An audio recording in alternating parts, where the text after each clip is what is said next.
Royal clash: William versus Charles over Beatrice and Eugenie's return. There's a new royal rift brewing, and this time it's father versus son. Prince William is reportedly irritated that King Charles is pushing Princess Beatrice and Eugenie back into the spotlight. William's strategy: keep the York sisters out of sight until the Andrew scandal cools off. But the king has a different plan.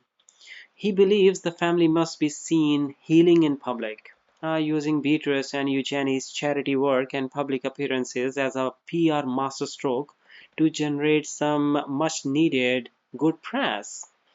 It's a classic royal dilemma. William's caution versus Charles' gamble for the monarchy's image.